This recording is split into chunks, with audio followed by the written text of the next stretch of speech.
From the News Channel 5 Network, this is MorningLine with Nick Beres.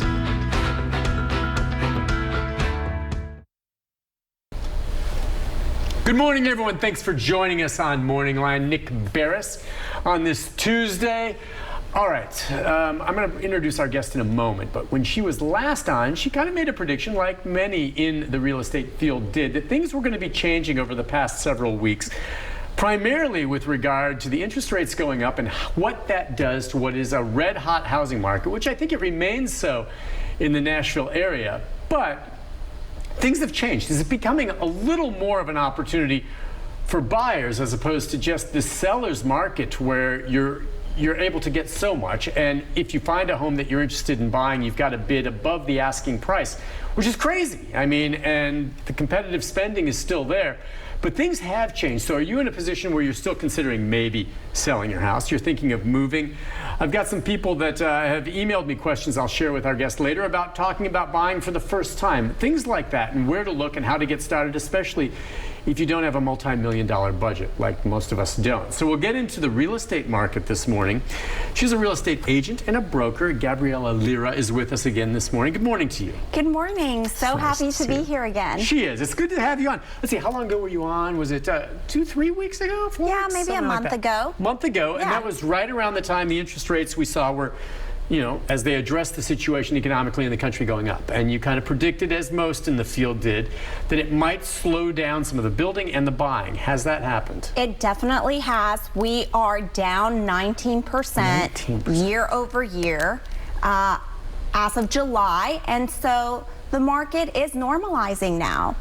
Okay, so when you say 19% down, that means now compared to last year, it's 19% fewer homes being sold in a certain pocket. Is that how you view it? So we don't have August data yet, but we're going off of July data. Okay. So July 2022 compared to July 2021, we are down 19%. What you need to remember is that last year we had one of the hottest markets in the history of Nashville area real estate. And so that is what we're comparing it to. So it's still hot. It is still hot. It is still a seller's market, but there are opportunities for buyers out there now. Okay, so you're right. It's still a seller's market. Does this then mean that there, first of all, maybe are fewer buyers because it's costing them more to borrow money, so you don't have as much competition for the homes that are out there, and as a result, maybe some of these sellers are realizing they have to lower the price a bit?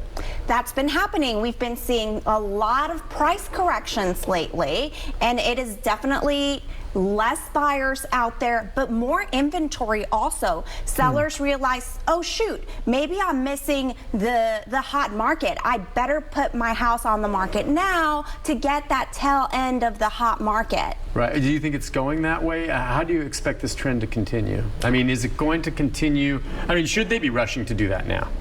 Because I think they're worried. It's still a really great time to sell. If I was a seller considering selling, I would do it now, definitely before we hit the holidays, because there's always an extra slowdown around the holidays.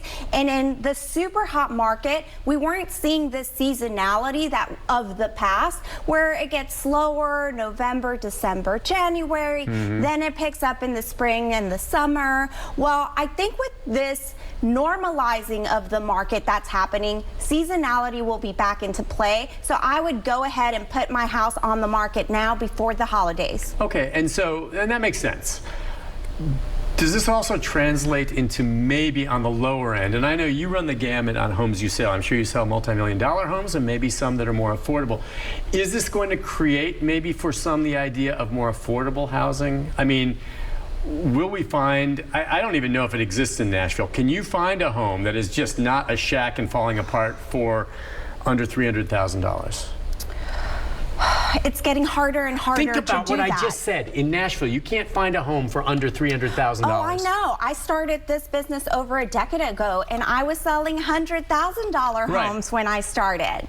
And now you can't find a $100,000 home anywhere. You have to go further and further out of town in order to be able to find something like that. And even then, it might be a home where you need to invest some work into it to make it what you want. Do you watch some of those shows like on the Magnolia Channel or HGTV on Flip or Flop? And, I do. Okay, because what I've noticed is there were a few of those programs based out of Nashville. Yeah. And for a lot of time you had Flip or Flops, and now it's kind of transitioned to the point where it's more, we'll help you fix up your house, or we'll find a house and fix it up, because the people who do these shows cannot find homes to buy that are really affordable that they can flip and then flip. You know what I mean? Yeah, that's the true. flipping industry. I mean, a lot of people made a ton of money flipping homes, right? But nowadays they get snatched up so fast, and they're paying more for them, right? That's right. The flipping industry has slowed down because there weren't that many deals. Did you ever do any of that? I never did any of that. I stick to what I do really well, and that is sell real estate and not flip homes. I do know some real estate agents that dabble in both. But to go back to your question about affordability, prices are not coming down. They are just not going up at the rate at which they were in the really hot market. Okay, so they're not going down, but it's not. So what does that mean to someone who maybe is coming to you now wanting to buy a house? I guess there's a lot of variables. How much are they willing to spend? But what are you telling them when they say, okay, Gabriela, what is the market like right now from us? And let's imagine it's someone moving here from outside Nashville. It's not like they've sold a home and they're buying here, but they're moving from outside. They say, I've just gotten hired by Oracle. I'm looking to buy a home, where do I need to start? You need to start by talking to a mortgage broker, talking to a lender, so that they could look at your credit history, they could look at your employment, they could look at how much you're making. All of those factors play into how much you can afford. So once we have that key number, then we can talk about, all right, what is your lifestyle like? What are your needs? Do you have children? Are schools important to you? Because a lot of times, schools will dictate where someone wants to live. Right, that's livability and what you want. But if they have no kids and they like to be in the hustle and bustle of town, then maybe we'll find them a condo downtown, right? So it really depends on their budget, their lifestyle, and based on all those questions we ask them up front, then we can make some recommendations. And maybe they already have some places in mind where they want to live, and at that point we can do a reality check and say, well, it's realistic for you to live here, or actually with $400,000, I'm sorry, but you can't live in 12 South. Right. Okay, because that's what I was saying. The reality check is what I like. And depending on where they come from. Now, if it's someone that's moving here from Malibu and Los Angeles and they've sold their home, they probably have the budget to make it work here. But I wonder, how often are they coming here and there's a little bit of a sticker shock? What kind of reaction do you get from people sometimes? Oh, that happens. Okay. And even with the California people, right? Even with they think they're coming here and they're going to get some great deal, and they don't realize. That's absolutely right. They think they're coming here to get a mini mansion for $500,000, and well, that's not the reality of Nashville any longer. And so they tell me, they're like, oh, I thought that Nashville was very inexpensive, more affordable, but now we're seeing prices similar to the ones we're paying back home, and that is the reality. Just hits them. I have a friend who is moving out of the area. He and his wife have lived in this home that was built in the 70s, and it's over right near Lipscomb. And I don't know how big it is. Maybe it's 2,500 square feet. It's an older home, but he's taking great care of it. He listed it for $999. Yes. He got an offer for $1,200,000. Sounds about right. Holy cow. That is my neighborhood, so those are my stomping grounds, and I know that area very, very well. Okay, it's a very nice neighborhood. Yes. The house is nice, but still, I don't look at that and think. That's kind of, those are the numbers I used to think about some of these very nice homes in Belmead. I don't even want to think about what that costs. But here now, because of, you know the neighborhood then. You know what I'm saying? That doesn't surprise you. It doesn't surprise me. It's probably a one-level brick home, that's exactly ranch. Nice yard. It's well kept. It is it's a charming house. Don't get me wrong. It's very nice. But just the size of it, they're in a nice neighborhood, not far from Lipscomb. $1.2 million. Yeah, that is about right. That is what the comps are telling us is the value of that home. Okay.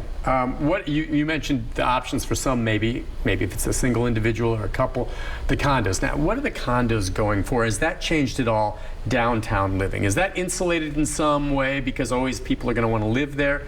Or is it not as appealing and it's getting more affordable? I'm talking maybe, say, a 1,200 square foot condo in one of the luxury high rises? What are they going for? A 1,200 square foot condo is a very large condo. Is that really big? Yes. It is. Okay, maybe Yes. I see. Shows so I know now, nothing. I mean, you're thinking of millions as well. Okay, so what is it? That's very large. What's a normal size condo?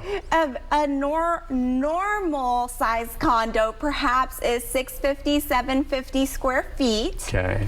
You've got And a nice so- view in one of these high-rise Yes, apartments. it's not for everybody, but you have tons of amenity and low maintenance, right? You probably have a pool, and you have a gym, and you have a doorman, a concierge perhaps, 24-hour security, which is very important for some people, but no maintenance. So you don't have a yard to mow, you're not responsible for the siding Yeah, or but anything like when that. you do that, do you typically, though, you pay for the price of the condo, but then do you have an annual or monthly, what do they call You it? do. You have an HOA fee. Okay, so that's on top of it for all the things you were just talking about. It is. And you may have to pay for parking, or you have a space that you have to pay monthly on. Somewhere in the 15 cents per square foot range is what you're paying for your HOA dues. So if you buy a 1,200 square foot condo, you're paying quite a lot of money in What did you say, HOA dues. 15 what? About 15 cents per square foot. Okay, we're gonna take a break on that. The math. That's insane. Who has this kind of money? All right, look, we're gonna take a break. Gabriela will continue to shock us. The number is 737-7587. If you have a question about the real estate market in general, maybe want to quiz her about these prices the way I am, join us. We're gonna talk more when we come back, as well as maybe where someone can go to find some affordable housing, maybe not just in Davidson County, but in the perimeter areas as well. Be back right after this. Do you also do some